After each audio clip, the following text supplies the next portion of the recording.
Otep, cher Kamit, je vais parler avec vous aujourd'hui de l'énergie des maisons, l'énergie des habitats. Vous savez, il y a des maisons qui vont vous apporter de la chance, comme il y a des maisons qui vous apportent la malchance. Tout va dépendre de, déjà, comment est-ce que la maison a été structurée, comment est-ce qu'elle a été, on va dire, orientée, l'entrée de la maison, la sortie de la maison, comment est-ce que les énergies circulent dans la maison. Qu'est-ce qu'il y a comme outil de décoration dans cette maison? Tout ça va impacter vibratoirement la maison. Ça, c'est le premier point. Le deuxième point, ça sera les mémoires de ces maisons, de cette maison. Les mémoires. Les mémoires, c'est quoi? C'est l'énergie globale et, on va dire, de cette maison-là au moment présent.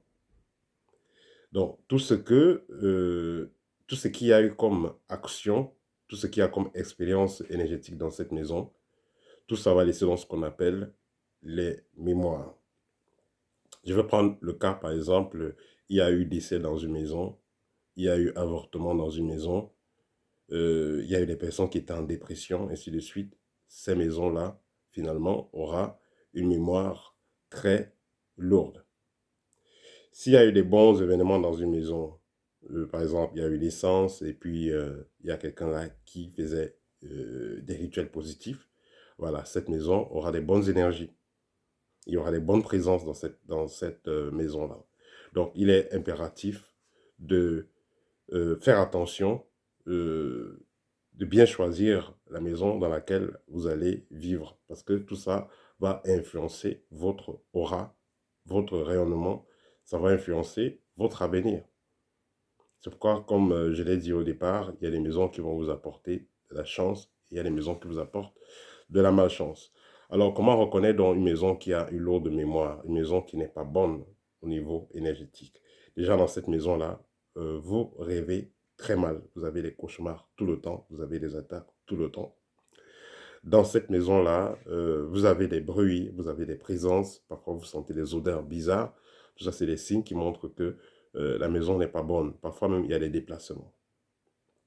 Et quand ça va même souvent jusqu'au déplacement, c'est parce que justement, il y a des esprits qui habitent là et qui ne veulent pas partir. Vous avez loué la maison, ou vous louez une maison, vous avez acheté une maison, c'est votre droit. Mais cependant, si vous ne connaissez pas certaines lois, vous allez être victime. C'est-à-dire que cet esprit-là va séjourner dans la maison et se dira que c'est sa maison et ne voudra pas partir. Donc, dans un moment, voilà, il arrivera dans un moment où vous devez prendre le taureau par les cornes et virer cet esprit. C'est pas facile, mais vous devez penser à le faire.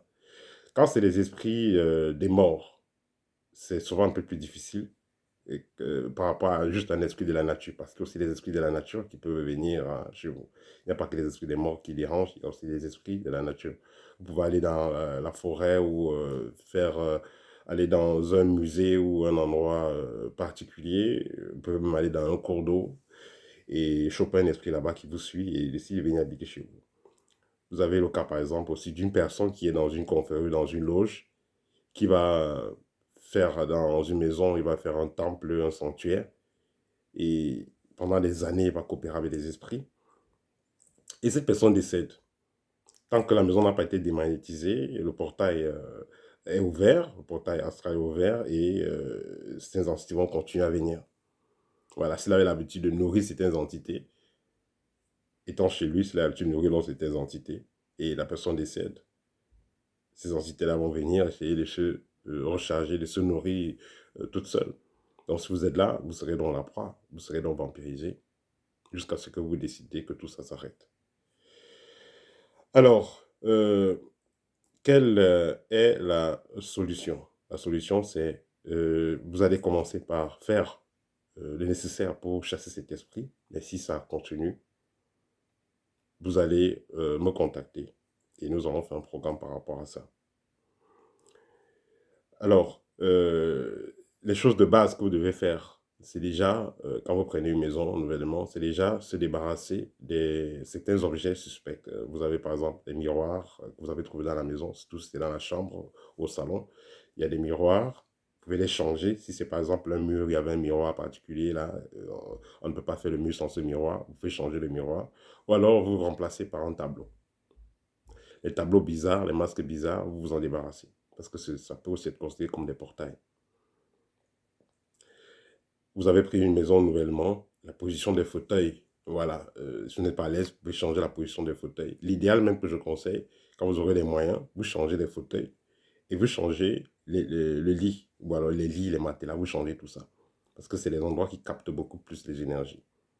Les gens ont dormi sur le lit, vous ne savez pas ce qu'ils ont fait. Vous restez dans la maison, même si vous louez, vous restez sur le matelas que vous avez trouvé. Si vous louez déjà la maison pour des années, changez le matelas. Achetez un nouveau matelas, vous mettez. Donc peut-être ne va pas se fâcher si vous avez changé de matelas.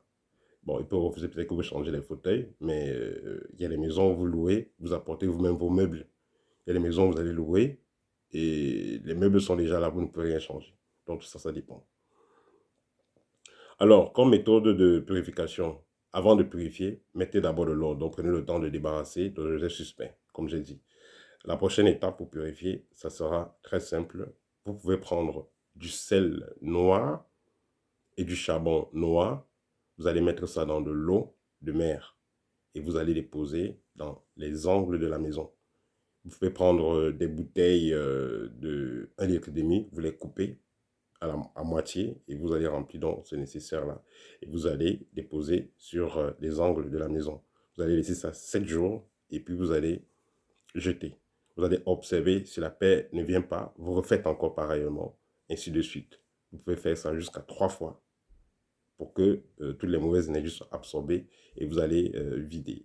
Et chaque fois que vous allez donc prendre ces différents bocaux-là, vous allez verser ça dans un seau et vous irez jeter ça dans un carrefour. Voilà. Donc ça, c'est le rituel très simple que vous pouvez faire. Si vous avez d'autres rituels, vous avez mon livre Guide pratique 1, Guide pratique 2. Vous aurez assez de rituels, même dans le livre libre, vous avez assez de rituels pour gérer ce type de cas. Et si ça persiste, ça veut dire qu'il faut une main forte. Vous me contactez et nous allons régler le problème. Voilà, c'était tout pour aujourd'hui. Au TEP et à très bientôt.